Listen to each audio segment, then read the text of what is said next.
Assalamu alaikum viewers, my name is Dr. Sarwar Chaudhary from Australian Polyclinic. We are going to talk about the lung cancer today. आज हम बात करेंगे फेफड़ों के cancer की। तो फेफड़ों का कैंसर एक बहुत आम कैंसर है और मर्दों के अंदर शरह मौत की जो सबसे ज़्यादा तनासब है वो लंग कैंसर की वजह से ही है। लंग कैंसर की मुख्तलिफ किस्में होती हैं। जो इसमें जो मोस्ट कॉमन टाइप्स हैं उसके अंदर स्क्वेमस सेल कार्सिनोमा है जो कि प्राइमरली स्मोकिंग के साथ रिलेटेड है। दूसरी किस्म है एडिनोकार्सिनोमा। तीसरी किस्म है स्मॉल सेल लंग कैंसर जो कि बहुत तेज़ी से फैलने वाला कैंसर है। और कुछ और रेयर लेकिन कम तनासब से पाए जाने वाले लंग कैंसर्स हैं। अगर हम बात करेंगे लंग कैंसर क्यों होते हैं तो इसकी जो मेजर रीज़न है वो स्मोकिंग है। स्मोकिंग टबैको और एनी अदर हीटेड डिवाइस जिसके अंदर आप स्मोक इनहेल कर रहे हैं, जिसमें हुक्का भी शामिल है, जिसके अंदर सिगार भी शामिल है और जो शीशा पीते हैं उससे भी इसका रिस्क बढ़ जाता है। इसमें कुछ जेनेटिक फैक्टर्स भी होते हैं जो कि रोल प्ले करते हैं। आपके माहौल के अंदर स्पेशली जो पोल्यूशन है उसका भी इसके अंदर रोल है। अगर आप बहुत ज़्यादा पोल्यूशन वाले एरिया में बहुत ज़्यादा अरसे तक रहते हैं तो उससे भी लंग कैंसर का रिस्क बढ़ जाता है। अगर हम बात करें उसकी अलामात की तो इसकी अर्ली कैंसर जो इब्तदाई कैंसर होता है अनफॉर्चुनेटली उसकी कोई ख़ास अलामत नहीं होती। ऐसे पेशेंट में कोई सिम्टम ज़ाहिर नहीं होती जिस वजह से उनको पता चले कि उनके फेफड़ों के अंदर कोई कैंसर परवान चढ़ रहा है। ऐसे अर्ली कैंसर आमतौर पे डायग्नोज तो होते हैं जब हम उनका इंसिडेंटली किसी वजह से और लंग स्कैन या एक्सरे करें तो उसके ऊपर हमें नजर आ जाता है, फिर हम उसको फॉलो कर सकते हैं। जैसे लेकिन ये बढ़ता है तो इसकी जो अलामात होती हैं उसके अंदर नई खांसी का आना, बार बार खांसी का आना, बलगम के साथ खून का आना, सीने में दर्द होना, वजन का कम होना, ये आम अलामात हो सकती हैं।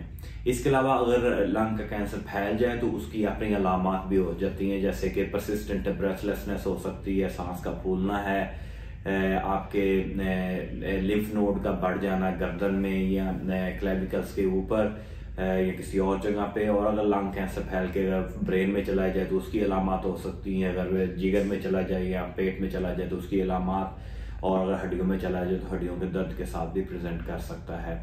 अनफॉर्चुनेटली जो ज़्यादातर कैंसर्स होते हैं लंग कैंसर के, अगर उनको हम प्रॉपर स्क्रीनिंग फेज पे ना पकड़े तो वो एडवांस स्टेज के ऊपर डायग्नोज होते हैं। इसकी ट्रीटमेंट को समझने के लिए इसकी स्टेजिंग का समझना ज़रूरी है। स्टेजिंग का मतलब है कि कैंसर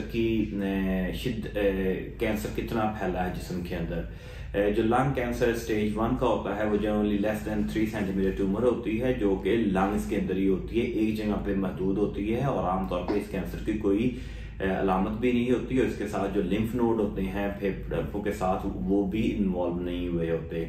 अगर स्टेज 2 की बात करें तो ये ज़्यादा बड़ी ट्यूमर होती हैं लेकिन इनके साथ प्राइमरली जो हैं लिम्फ नोड जो हैं वो बड़े होते हैं और उनके अंदर कैंसर पहुंच चुका होता है। स्टेज 3 के अंदर ट्यूमर भी बड़ा होता है लेकिन ये अपने पहले लिम्फ ग्लैंड की बजाय आगे के हिस्सों में, आगे के लिम्फ ग्लैंड में पहुंच जाता है जिसको हम निकाल नहीं सकते अनफॉर्चुनेटली बाय सर्जरी। और स्टेज 4 है जब ये एक लंग से दूसरे लंग में चला जाए या किसी और ऑर्गन के अंदर जैसे कि जिगर या हड्डियों में पहुंच जाए तो उसको स्टेज 4 कैंसर कहते हैं।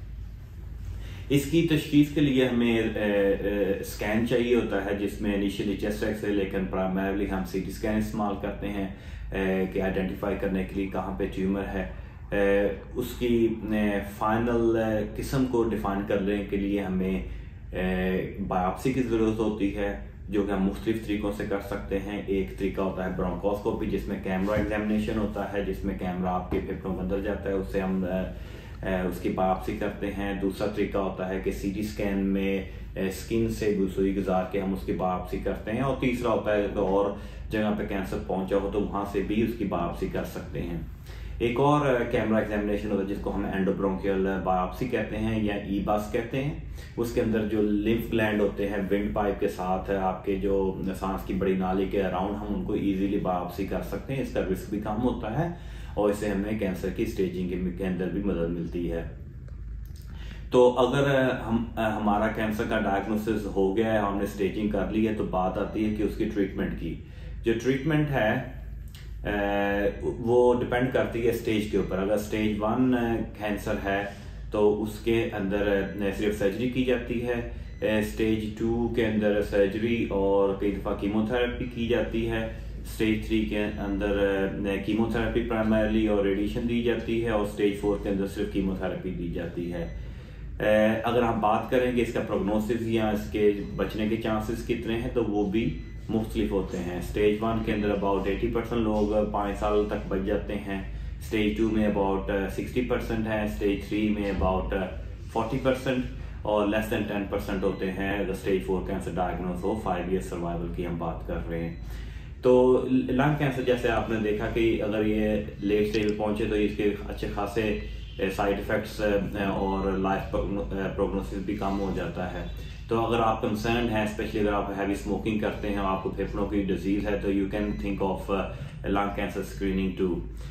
You can contact our clinic for further information or if you have got any concerns or symptoms, we can investigate it further. Thank you very much for watching our videos. Please subscribe to our channel.